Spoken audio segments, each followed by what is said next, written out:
Assalamualaikum warahmatullahi wabarakatuh. Perkenalkan kami dari kelompok 5. Di sini kami akan menjelaskan hasil dari review kami jurnal tentang kinetika esterifikasi free fatty acid atau FFA dalam minyak jarak pagar dengan metanol menggunakan katalis asam padat berbasis gliserol. Di sini saya tidak sendiri, saya ditemani teman-teman saya. Perkenalkan, nama saya Susi dan Sestra Munte, dan teman-teman saya ada Nurul, ada Birli, ada Samuel, ada Fawas, Audinda, Revasya, dan ada Elizabeth. Pada kesempatan kali ini saya akan mempresentasikan bagian dari pendahuluan yang dimana mencakup latar belakang pembuatan dari peneliti menerbitkan jurnal ini dan tujuan dari kelompok 5 untuk nge-review jurnal ini apa sih. Untuk latar belakangnya sendiri, yang pertama itu ada ketergantungan impor minyak bumi yang tinggi. Di jurnal menyebutkan bahwa di India sekitar 70% kebutuhan minyak untuk sektor transportasi masih harus diimpor. Hal ini menjadi alasan dari peneliti untuk mendorong pencarian sumber energi alternatif seperti biodiesel dari minyak jarak pagar. Namun, ada masalah dalam pencarian sumber energi alternatif ini. Ternyata minyak jarak pagar yang bahan utama untuk pembuatan biodiesel ini mengandung yang namanya FFA, yang dimana kandungannya pada minyak jarak pagar ini cukup tinggi, yaitu nilai asam antara 19 hingga 22 mg KOH per gramnya. Kandungan FFA yang tinggi ini menjadi masalah karena jika diproses dengan katalis basah akan terjadi saponifikasi atau pembentukan sabun yang menghambat pemisahan produk biodiesel. Jadi secara singkat ataupun secara inti, jurnal ini itu ingin menjelaskan bagaimana sih cara dari pemisahan FFA yang terdapat pada minyak jarak pagar ini sehingga dapat menghasilkan energi alternatif seperti produk biodiesel. Nah, ketiga itu pemilihan katalis asam padat berbasis gliserol. Untuk mengatasi masalah FFA yang tinggi ini, peneliti itu memilih katalis asam padat berbasis gliserol. Katalis ini bersifat heterogen sehingga mudah dipisahkan, dapat didaur ulang, dan ramah lingkungan karena berbahan baku limbah gliserol. Yang keempat itu parameter kinetika reaksi esterifikasi untuk perancangan reaktor. Peneliti ini bertujuan mendapatkan parameter kinetika seperti konstanta laju reaksi, energi aktivasi, dan kalor reaksi. Parameter ini sangat penting untuk merancang reaktor skala industri nantinya. Untuk tujuan reviewnya sendiri itu yang pertama, mengevaluasi validitas model kinetika pseudo homogen orde 2, menganalisis parameter kinetika dan termodinamika reaksi esterifikasi FFA minyak jarak, mengidentifikasi kelebihan dan keterbatasan katalis asam padat berbasis gliserol, dan yang terakhir itu memberikan rekomendasi pengembangan penelitian untuk aplikasi skala industri. Selanjutnya, kita akan membahas persamaan reaksi yang ada pada jurnal ini. Reaksi yang terjadi dalam jurnal ini adalah reaksi esterifikasi, yang dimana FFA atau asam lemak bebas akan bereaksi dengan metanol menghasilkan FAME atau metil ester ditambah air. Nah, di reaksi ini semua itu berfasa cair. Namun, seperti yang sudah dijelaskan tadi, Eh, Katalis yang digunakan pada reaksi ini adalah katalis padat, yaitu katalis heterogen. Sebagai contoh, jika FFA dalam asam oleat ditambah ataupun direaksikan dengan metanol akan menghasilkan metil oleat plus air. Semua reaktan dan produk dalam reaksi ini berfasa cair. Reaksi ini bersifat katalitik, artinya tanpa katalis reaksi sebenarnya tetap bisa berjalan, tetapi reaksinya itu sangat lambat, sehingga kalau adanya katalis digunakan dalam reaksi ini akan mempercepat laju reaksi. Katalis yang dipakai dalam reaksi ini bertujuan untuk menurunkan energi aktivasi tanpa ikut bereaksi, sehingga setelah reaksi selesai, katalis dapat dipisahkan dan digunakan kembali. Nah, ini salah satu alasan kenapa menggunakan katalis heterogen. Jadi kalau kita menggunakan katalis heterogen itu akan mudah dipisahkan dari produk yang udah terbentuk. Nah, untuk kondisi operasinya sendiri, proses esterifikasi ini dilakukan pada tekanan atmosferik, yaitu 1 atmosfer, yang dimana keuntungannya itu tidak memerlukan peralatan yang bertekanan tinggi sehingga lebih aman dan ekonomis. Kecepatan pengadukan yang digunakan itu adalah 500 rpm. Pada kecepatan ini telah dibuktikan bahwa tidak ada hambatan transfer massa eksternal, artinya reaktan sudah tercampur sempurna dan laju reaksi tidak lagi dipengaruhi oleh kecepatan pengadukan. 3 variabel utama yang divariasikan dalam penelitian ini adalah, yang pertama ada suhu reaksi, ada rasio molar metanol per FFA, dan konsentrasi katalis SAC, yang dimana konsentrasi katalis itu dari 2,5 hingga 4,0% berat terhadap FFA. Rasio metanol terhadap FFA itu 7,2:1 hingga 28:1. Dan untuk suhunya itu dari 50 hingga 65 derajat Celcius. Nah, saya akan menjelaskan jenis katalis dan klasifikasi katalisnya. Nah, jadi di penelitian ini atau di jurnal ini itu mereka menggunakan katalis asam atau solid acid katalis yang berbasis gliserol. Nah, katalis ini itu termasuk katalis heterogen. Artinya, katalis ini itu berbentuk padatan dan tidak larut dalam reaktan cair. Keuntungan dari katalis ini itu adalah setelah reaksinya selesai, katalis ini itu bisa dipisahkan dengan mudah dari produknya. Kemudian secara fisik, katalis ini itu berwarna hitam keabu-abuan, mirip seperti karbon aktif.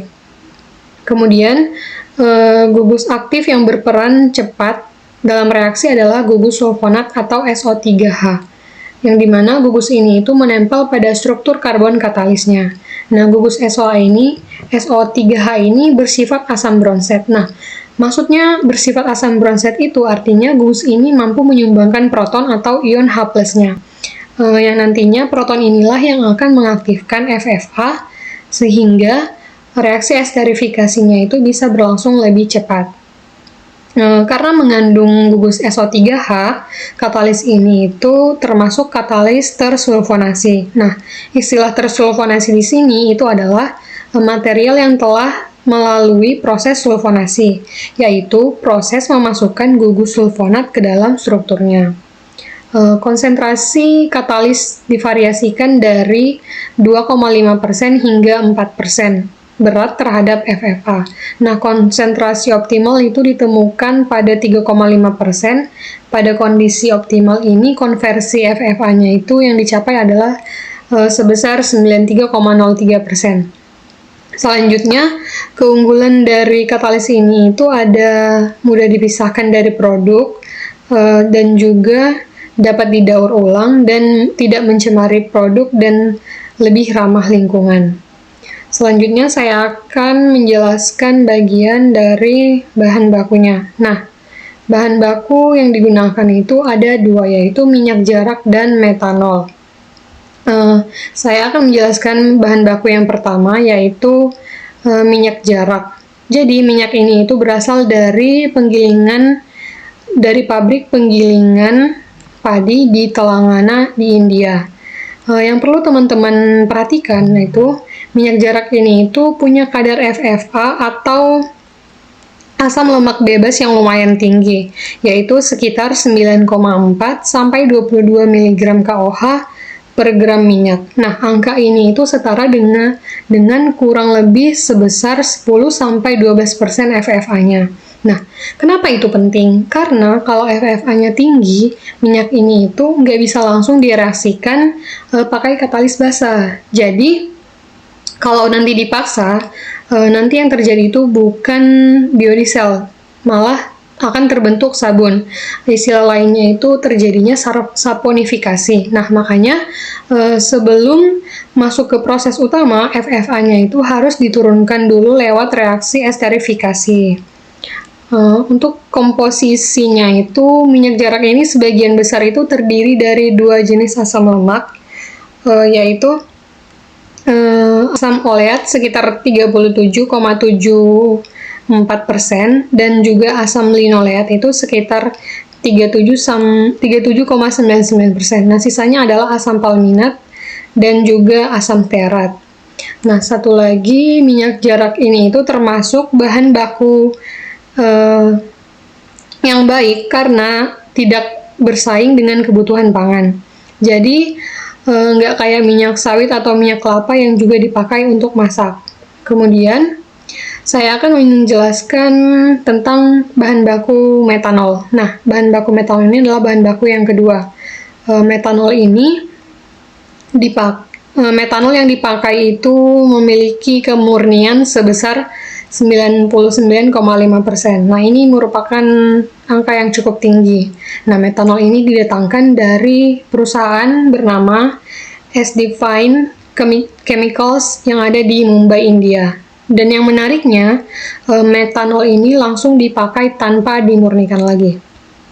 Nah, fungsi metanol di sini adalah sebagai reaktan alkohol. Nah, jadi metanol ini itu akan bereaksi dengan FFA untuk menghasilkan FAME atau biodiesel dan air.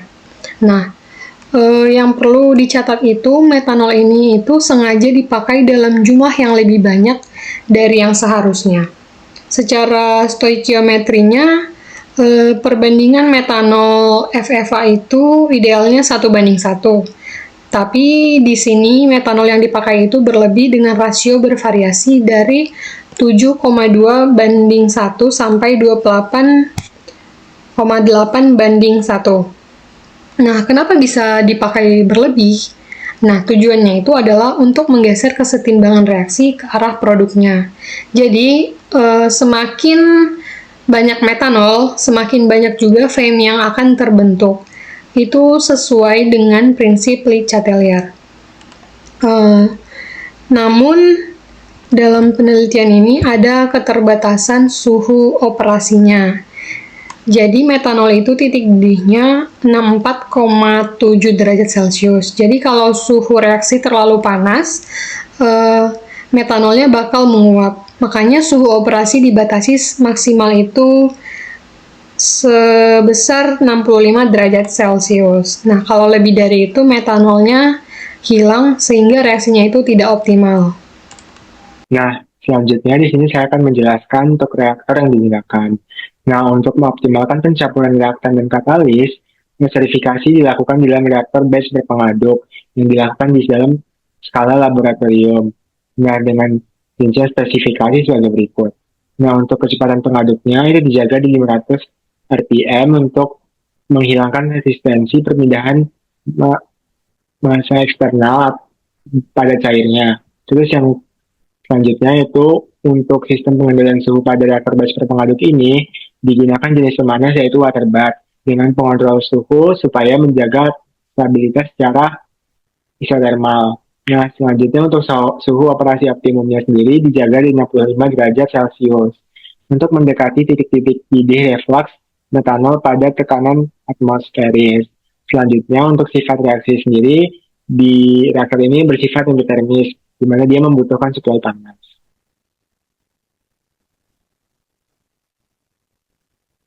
Nah, selanjutnya di sini saya akan membahas untuk komponen penentu keberlangsungan reaksi.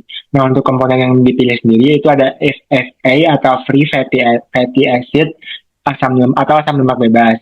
Nah, kita tahu bahwa FFA dipilih ini ada beberapa pertimbangan teknis.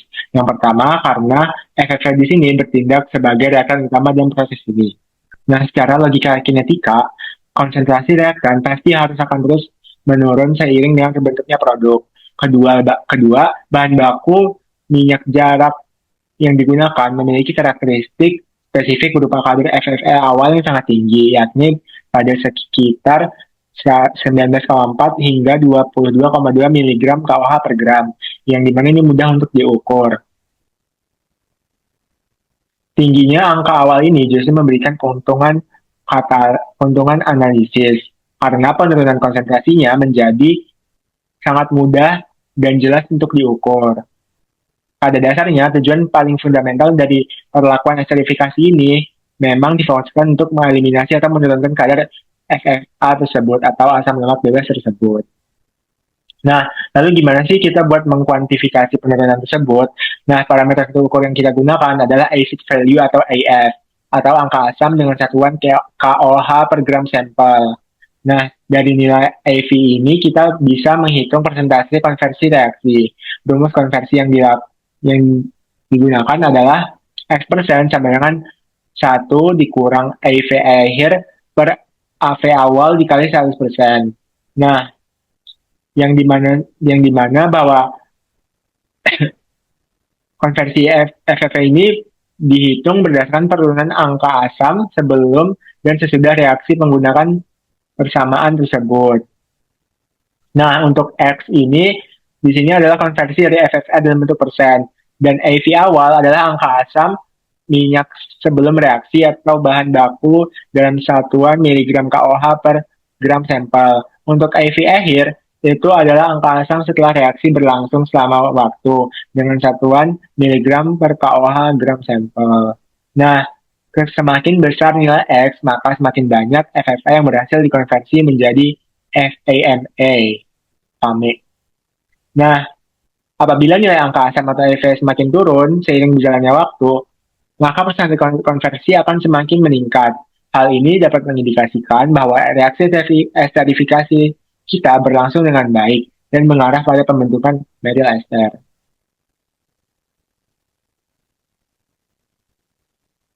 Nah, untuk selanjutnya, untuk metode analisis bahan ini, yang pertama, setelah kita mendapatkan nilai angka asam yang akurat dari reaktor, kita tidak bisa menebak-nebak, melainkan harus melalui metode analisis yang tervalidasi. Nah, penelitian ini menggunakan dua instrumen analisis, yaitu analisis utama dan analisis pendukung. Nah, kita bahas untuk metode analisis utamanya dahulu, yaitu metode titrimetri. Nah, tujuan dari titrimetri ini secara spesifik adalah untuk menentukan kadar FFA aktual di dalam sampel agar hasilnya valid dan diakui. Nah, prosedur titrasi yang dijalankan merujuk penuh pada standar internasional, yaitu AOSCS, di mana itu adalah American Oil Chemistry Society Method CD3D per 63. Nah, prinsip kerjanya ini memanfaatkan reaksi naturalisasi asam basa murni. FFA yang bersifat asam di dalam sampel minyak akan dinetralkan perlahan-lahan menggunakan larutan basa standar dari KOH atau kalium hidroksida sebagai penanda reaksi netralisasi. Digunakan indikator phenol skalain untuk menentukan nanti titik ekvivalennya. Kita bisa melihat titik akhir titrasi itu saat perubahan warnanya secara visual, yaitu tepat ketika warna larutan berubah menjadi merah muda yang persisten atau kayak merah muda-muda gitu. Nah, artinya warna pink tersebut stabil dan tidak hilang lagi setelah beberapa saat. Nah, dari volume titran KOH yang habis, pakai volume tersebut, kita dapat menghitung angka asam dengan rumus ini. AV sama dengan volumetrifikasi dikali normalitas tarikan KOH. Eh, Lalu dikali 56,1 dibagi dengan massa sampelnya. Nah, untuk AV ini adalah angka asam di mana dia satuannya miligram KWH per gram sampel. Lalu untuk V-nya itu volumetric dengan KWH yang digunakan dalam satuan mili. Lalu normalitas untuk N dan 56,1 itu adalah berat DM-nya si KWH dalam satuan gram per mol dan M-nya adalah massa sampel minyak. Di sini saya akan menjelaskan terkait rate law dan juga konstanta K1 dan K2 pada jurnal ini. Di sini dijelaskan bahwa reaksi esterifikasi asam lemak bebas atau FFA yang disimbolkan dengan A bereaksi dengan metanol yang disimbolkan dengan B akan membentuk produk biodiesel atau C dan juga air atau D, di mana reaksi ini mengikuti mekanisme reaksi elementer reversible order 2. Dengan persamaan laju yang terjadi adalah RA sama dengan K1 CaCb dikurangi K2 CC-CD. Dengan RA ini merupakan laju reaksi terhadap komponen A dengan satuan mol per liter jam. Dan juga Ca, Cb, Cc, dan Cd merupakan konsentrasi dari masing-masing komponen dengan satuan mol per liter. Kemudian ada K1 yang merupakan konstanta laju reaksi maju atau konstanta laju pembentukan produk yang bersatuan liter per mol jam, dan K2 merupakan konstanta laju reaksi balik atau merupakan laju reaksi dari produk kembali menjadi reaktan dengan satuan L per mol jam. Model ini digambarkan sebagai reaksi esterifikasi pseudo-homogen dengan asumsi perpindahan massanya itu dapat diabaikan, sehingga kita bisa meninjau laju reaksinya ini berdasarkan konsentrasi produk dan juga konsentrasi reaktannya. Kemudian kita bisa meninjau pada kondisi awal reaksi di mana T ini sama dengan 0. Kita tahu bahwa konsentrasi saat T sama dengan 0, konsentrasi produk biodiesel dan air itu masih 0, sehingga kita bisa mengasumsikan bahwa nilai K2 ini juga bernilai 0. Maka persamaan yang bisa kita tinjau itu adalah Ra 0 sama dengan K1 Ca 0 dikalikan dengan Cb 0 atau konsentrasi FFA saat 0 dan juga konsentrasi metanol pada saat T sama dengan 0. Kita bisa meninjau laju reaksinya dengan konsentrasi FFA saat 0 dan juga konsentrasi metanol dan dengan juga nilai konstanta laju reaksi K1-nya sendiri. Kemudian kita bisa ubah dalam bentuk konversinya, yaitu dx per dt sama dengan T sama dengan 0 atau sama dengan K1 atau laju reaksi K1 dikalikan dengan konsentrasi FFA saat T sama dengan 0 dikalikan dengan M, di mana M ini merupakan rasio molar awal metanol terhadap FFA.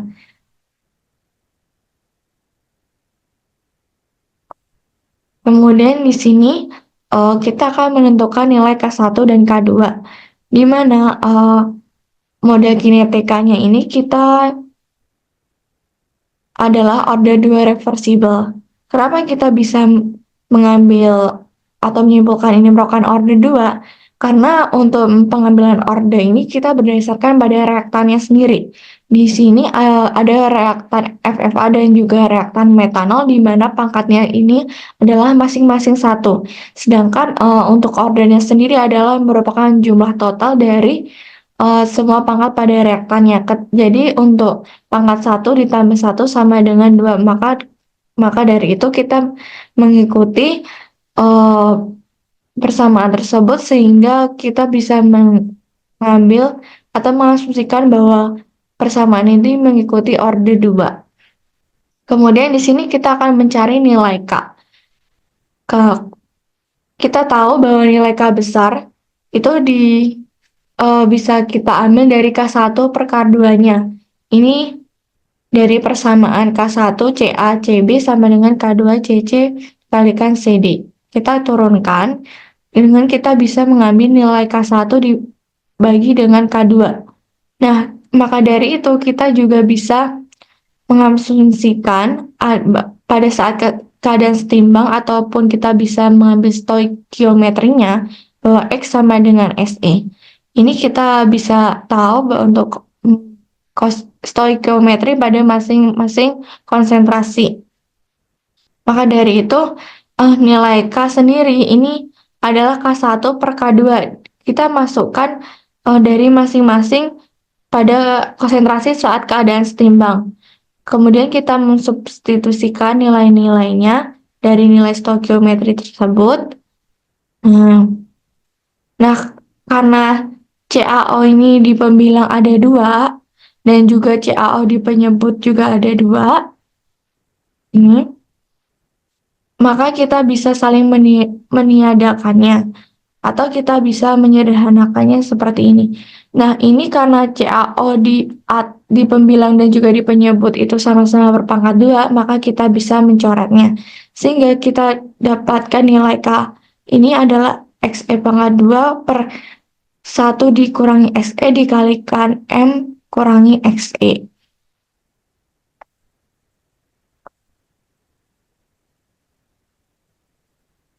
Kemudian kita bisa nih menentukan nilai K pada saat kesetimbangan. Kita mengasumsikan bahwa keadaan setimbangnya itu pada saat T sama dengan proses reaksinya terjadi saat 4 jam, di mana pada jurnalnya ini terdapat tabel di mana kesesuaian suhu terhadap X pada 4 jam. Kita bisa mensubstitusikan rumus yang tadi sudah kita turunkan ini dengan mensucikan nilai-nilai yang ada pada tabel di jurnal. Didapatkan nilai K saat suhu 50 derajat Celcius adalah 0,103, pada saat T 55 derajat Celcius sama dengan K-nya itu 0,232, saat suhu sama dengan 60 derajat Celcius nilai K-nya ini adalah 0,512, dan untuk nilai saat T sama dengan 65 derajat Celcius ini adalah K-nya ini 1,536. Nah, kita bisa melakukan perbandingan dari K yang kita hitung manual dengan nilai K yang ada di jurnal. Kita bisa tahu bahwa nilai K hitung manual ini terpantau cukup jauh dari nilai K yang ada di jurnal. Kemudian kita bisa juga mengasumsikan bahwa nilai saat kita mengambil T itu sama dengan 4 jam, itu reaksinya ini belum tercapai kesetimbangan. Sehingga kita bisa perlu adanya trial yang lebih jauh lagi. Kemudian selanjutnya kita akan menentukan nilai K1 dan K2. K1 laju pembentukan produk dan K2 adalah laju kembalinya produk menjadi reaktan. Di sini di jurnal ini ada data dari waktu terhadap juga dari X saat kita mengasumsikan atau mengambil saat kesetimbangannya itu pada suhu 65 derajat Celcius. Di sini juga tersedia grafik yang ada di jurnal. Di sini di slope-nya ini adalah Y-nya itu sama dengan 2,534262. Maka dari ini kita bisa menghitung nilai A1 terlebih dahulu dari data jurnalnya. Ini M-nya ini adalah 21,6 dan juga K-nya ini 5,7567. Ini didapat dari nilai K yang ada di tabel pertama tadi. Kemudian kita bisa menghitung nilai A1, yaitu didapat dari 1 dikurangi 1 per K, yang dimana hasil dari A1 ini adalah 0,8263. Kemudian kita bisa menghitung nilai A2-nya ini, dimana rumus A2 ini adalah akar dari M plus 1 kuadrat dikurangi 4 kali A1 dikalikan M. Ini kita bisa substitusin dari nilai-nilai yang ada. Ini kan tadi M1-nya itu ada 21,6. Jika ditambahkan 1, ini adalah hasilnya 22,6. Hasil pangkatnya sendiri adalah 510,76. Nah, nilai ini kita substitusikan kembali ke dalam rumus A2. Didapat bahwa nilai A2 ini adalah 20,96. Kemudian kita bisa menghitung nilai K1. K1 ini didapatkan dari slope dibagi dari A2-nya. Di sini slope-nya sendiri itu ada nilai 2,53426. Ini kita bisa bagi dengan nilai A2 ini, didapat bahwa hasilnya itu adalah 0,1209 dengan satuan liter per mol dikalikan jam. Nilai ini sudah sesuai dengan yang ada di Tarbek, di jurnal. Kemudian kita bisa menghitung nilai K2. Tadi kan kita sudah mengasumsikan bahwa nilai K besar itu didapat dari K1 per K2. Maka dari itu nilai K2 juga bisa dicari dengan hasil dari K1 dibagi dengan nilai K besar. Di sini nilai K2-nya kita substitusikan dan juga nilai K-nya ini kita substitusikan juga. Maka hasilnya ini 0,1209 dibagi dengan 5,7567. Didapatkannya nilai K2 ini adalah 0,02100 liter per mol dikalikan jam. Di sini saya akan menjelaskan mengenai energi aktivasi dan panas reaksi. Energi aktivasi ini sendiri adalah energi minimum yang harus dimiliki oleh molekul FFA dan metanol agar tumbukan yang terjadi dapat menghasilkan reaksi. Kemudian untuk panas reaksi sendiri adalah jumlah panas yang diserap atau dilepaskan selama reaksi ini berlangsung. Berdasarkan jurnal yang sudah kami review, di jurnal ini itu menggunakan persamaan Arrhenius untuk menentukan energi aktivasi reaksi. Persamaan Arrhenius itu K sama dengan A dikalikan dengan eksponen min R per PA, atau kalau misalkan dalam bentuk linear, dia itu rumusnya jadi ln K sama dengan min EA per R dikali dengan 1 per T plus ln A. Plot ln K1 terhadap 1 per T ini dapat diperoleh slope yang mana nilai slope ini itu minus 5727 K, yang mana dari sini energi aktivasi itu dapat dengan menggunakan rumus EA sama dengan min slope kali R, yang mana ini sendiri nilainya itu 1,987 kali 10 pangkat min 3 kilokalori per mol K.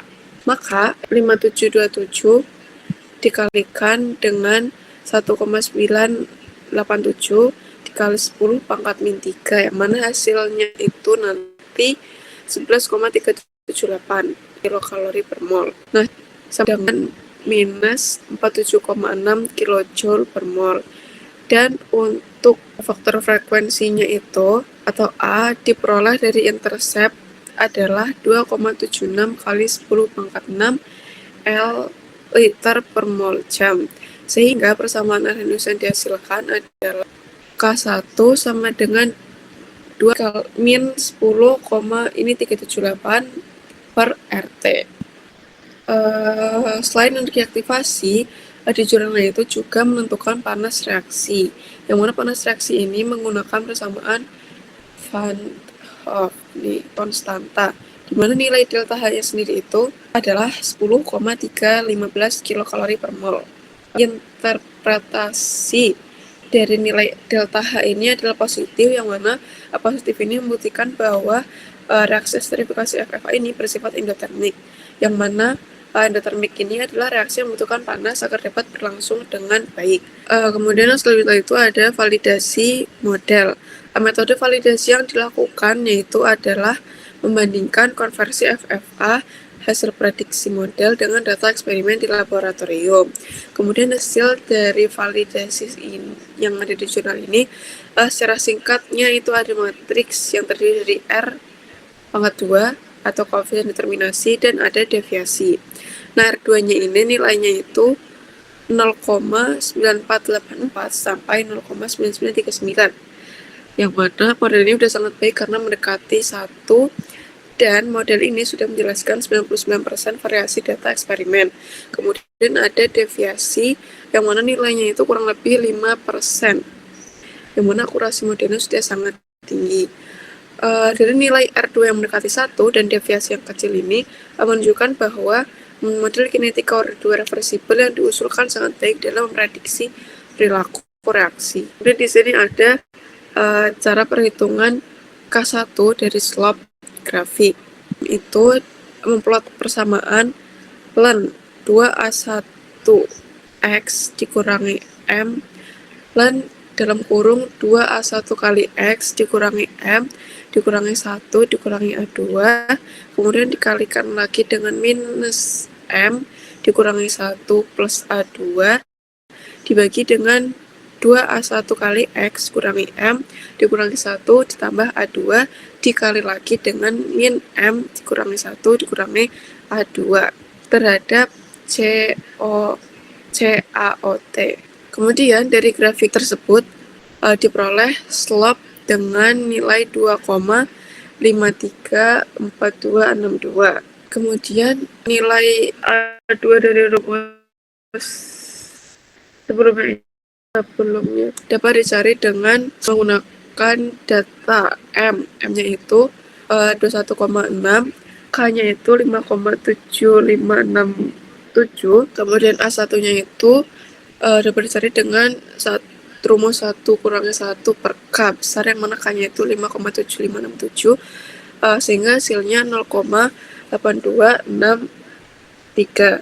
Terus A2-nya itu dapat dicari dengan menggunakan rumus akar M plus 1 pangkat 2 dikurangi 4A1 kali M, yang mana hasilnya itu 20,96.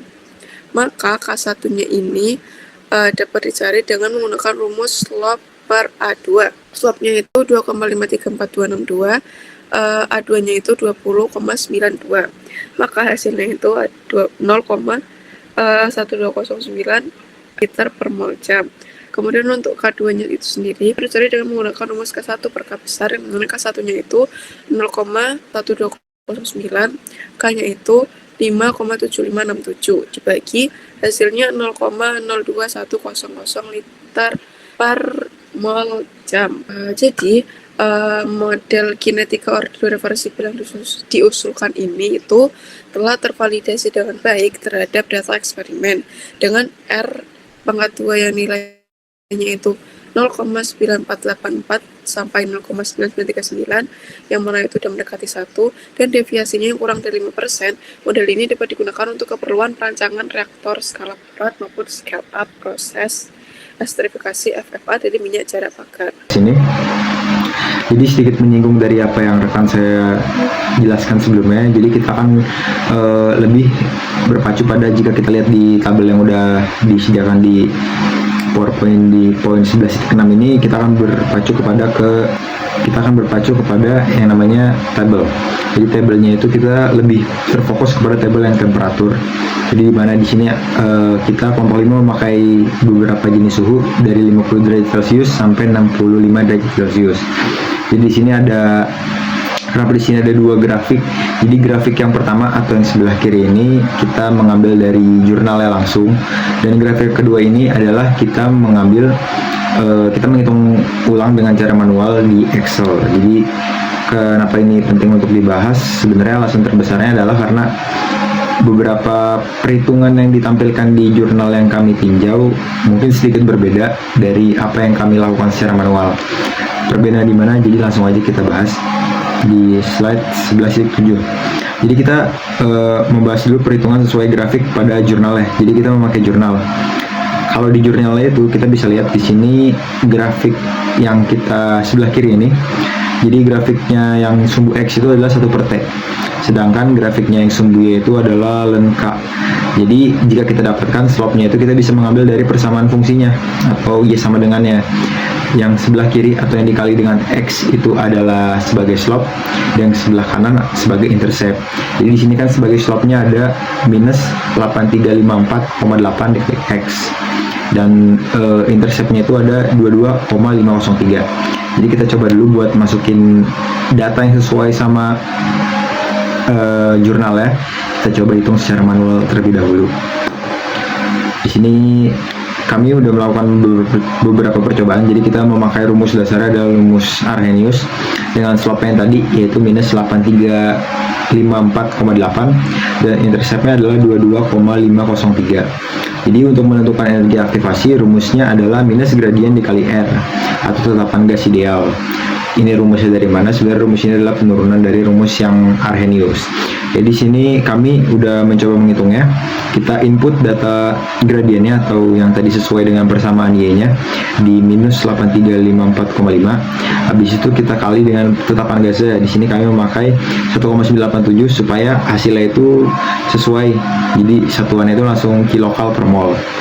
Dan yang kita dapat di sini adalah energi aktivasinya sekitar 16,6 kilokal per mol. Sedangkan A-nya itu kita hitung dari intercept. Interceptnya kan di sini kita dapat 22,503. Nah, itu masih dalam berbentuk ln A. Jadi supaya ln-nya kita hilangin, jadi ruas kanan dan ruas kiri sama-sama kita kali dengan eksponen. Jadi A-nya itu sekitar eksponen 22,503, yaitu sekitar 5,93 kali 10 pangkat 9. Dimana sebenarnya data ini cukup berbeda sama yang ada di jurnalnya langsung.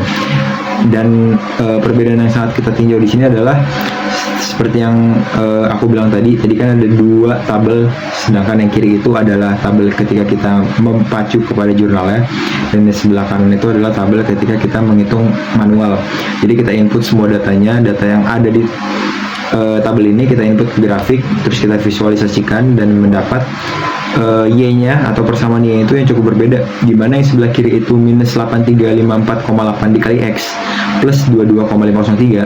Sedangkan kalau kita input secara manual dengan data yang serupa, itu kita dapat di Y sama dengan minus 5720,8 dikali X ditambah 14,822.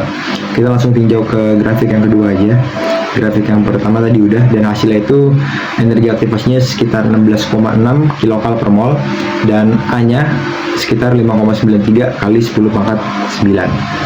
Dan yang perhitungan kedua kita memakai grafik yang kita hitung secara manual, di mana slope-nya itu kita mendapat di min 5720.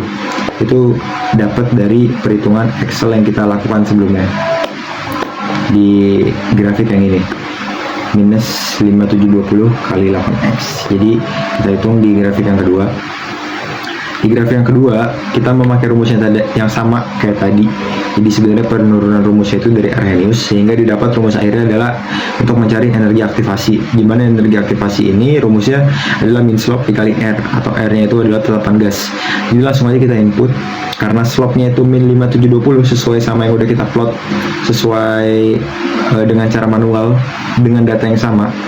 Jadi untuk mencari A sendiri tinggal dikalikan R slope-nya jadi A seperti ini.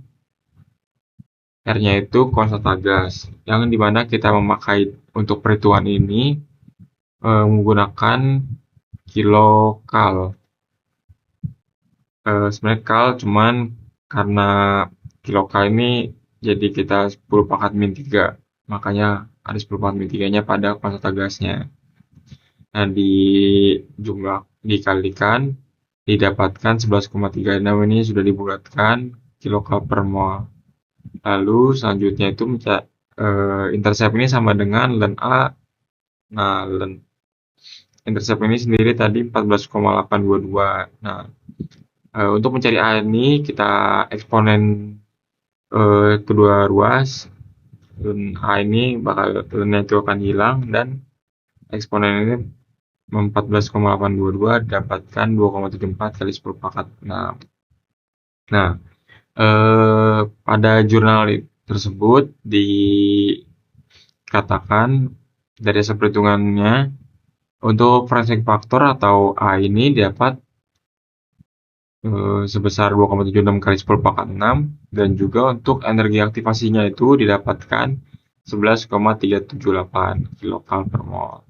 Nah, untuk perhitungan secara manual ini ternyata hasilnya itu mendekati dengan yang tertera pada jurnal. Sepertinya terjadi kesalahan pada pemlotan atau terjadi kejanggalan yang pada grafik yang terdapat pada jurnal.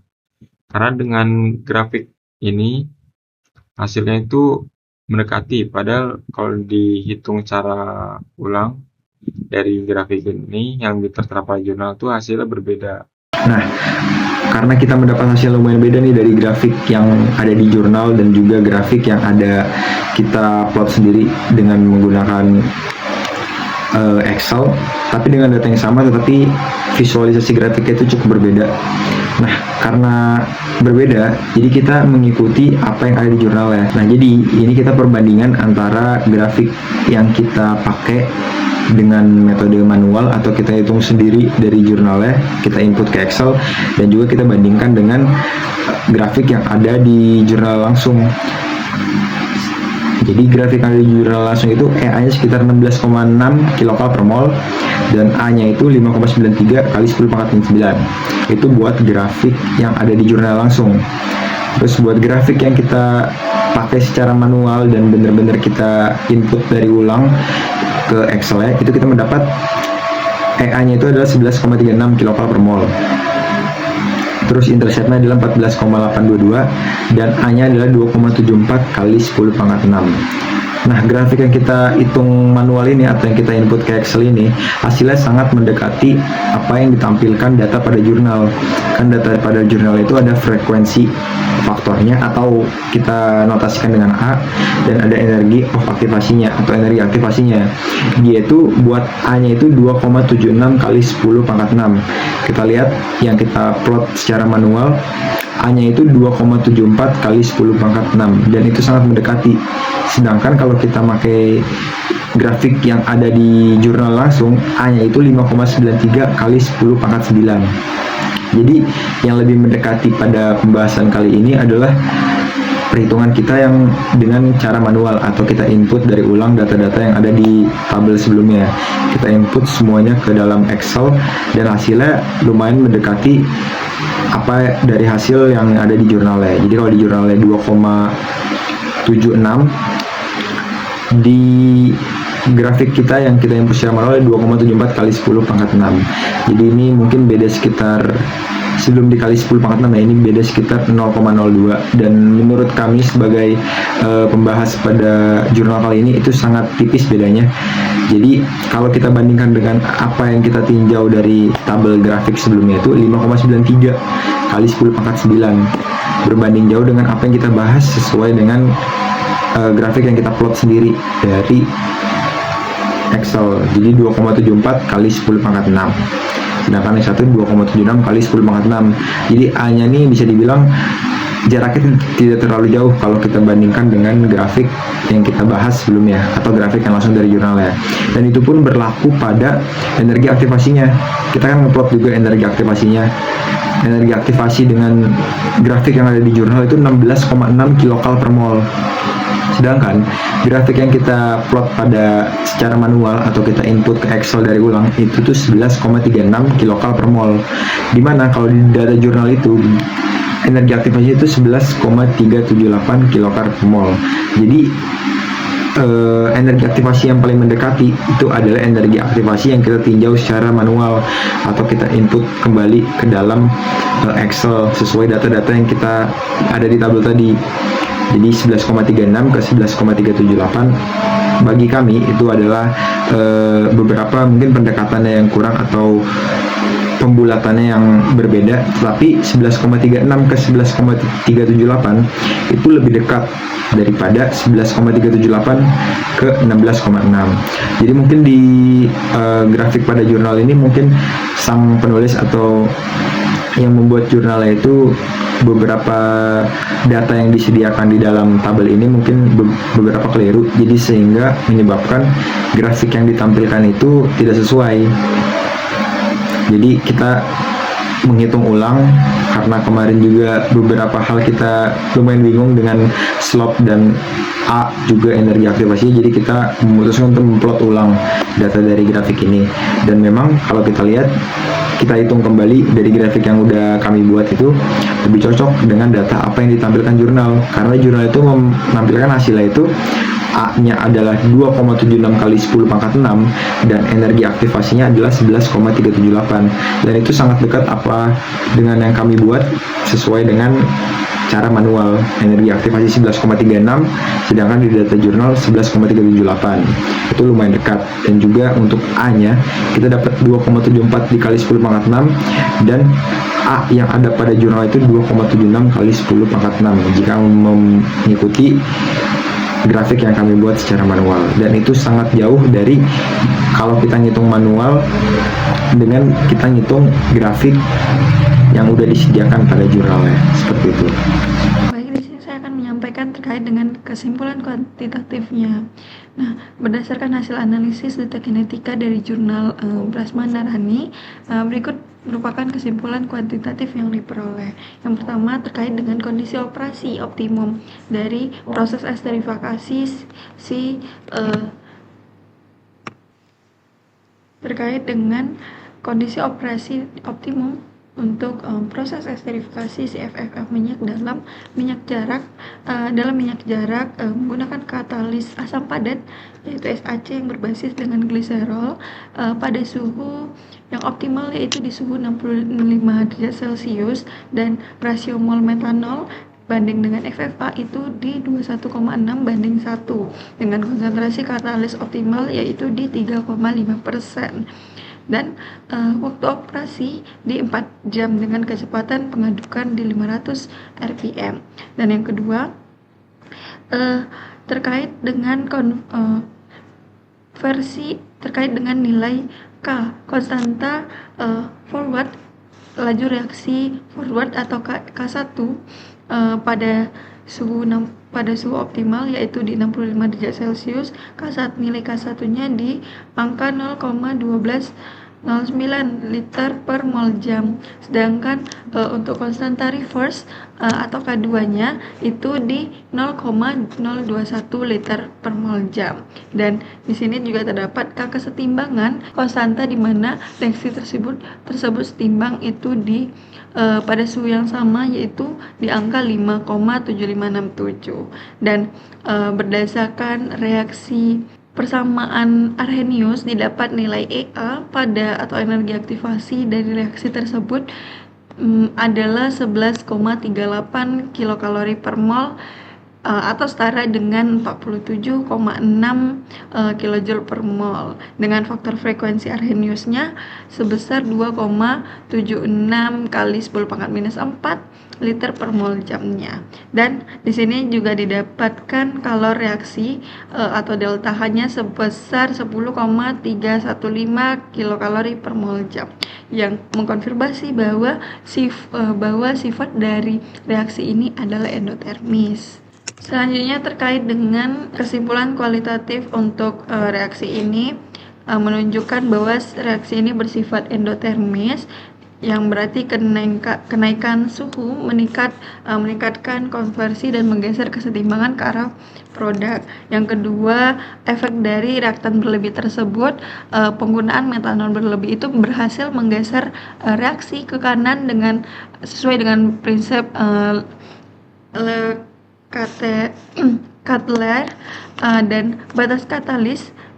Terkait dengan batas katalis yaitu penambahan katalis sebesar 3,6% itu tidak lagi meningkatkan konversi karena sisi aktifnya itu sudah jenuh, yang dalam artian reaksi ini jenuh pada katalis 3,5%. Dan terkait dengan kelebihan katalis asam yang berbasis gliserol itu memberikan efek yang ramah lingkungan, mudah dipisahkan dan dapat didaur ulang.